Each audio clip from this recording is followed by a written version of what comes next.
Here's what you need to do. You've got to first shave your head. You dress all in black.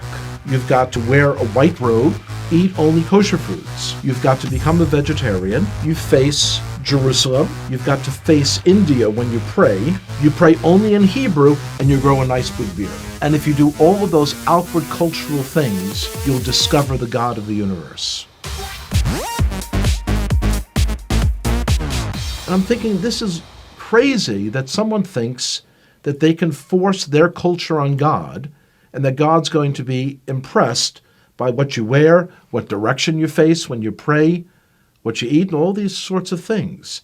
It seemed to me that if there was a God out there who could be known, he should be able to be recognized no matter where I face, no matter how I'm dressed, because he's God.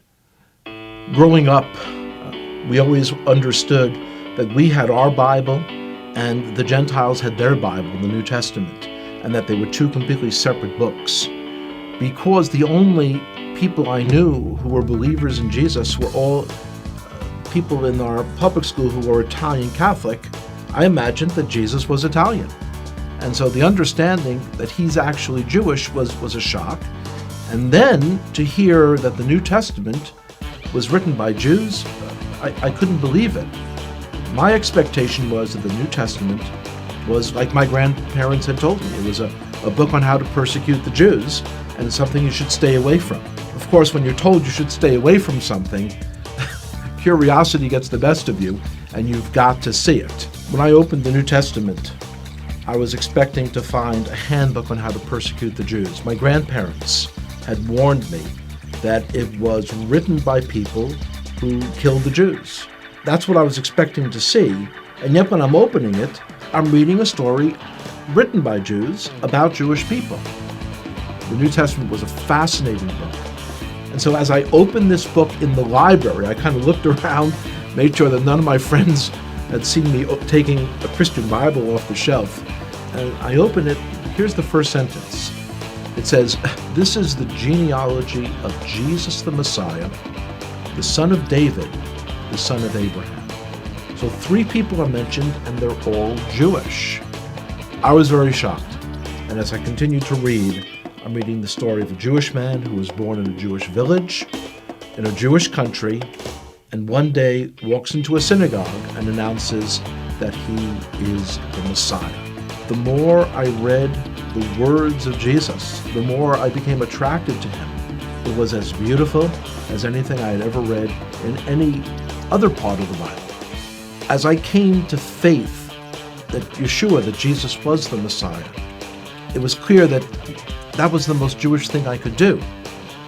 This is not the person who's a renegade to our people.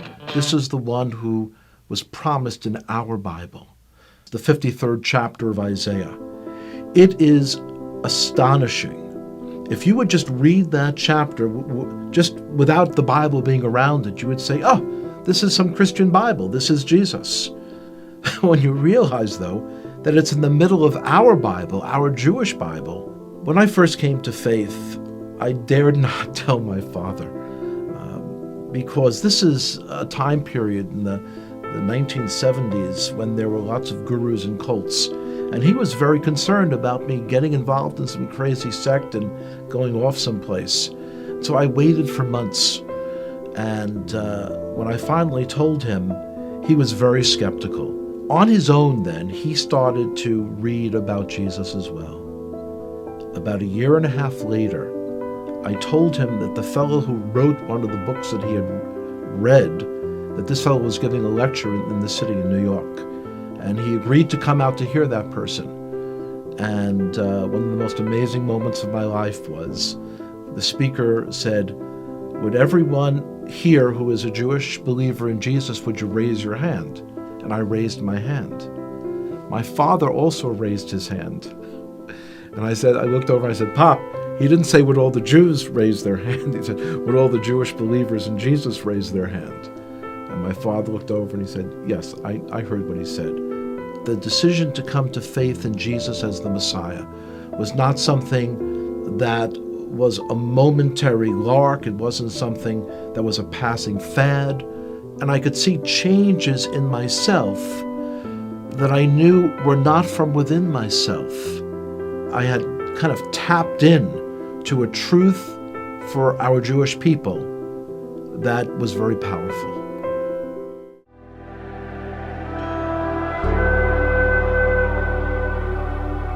תן בי את שוכחה, תן בי את כל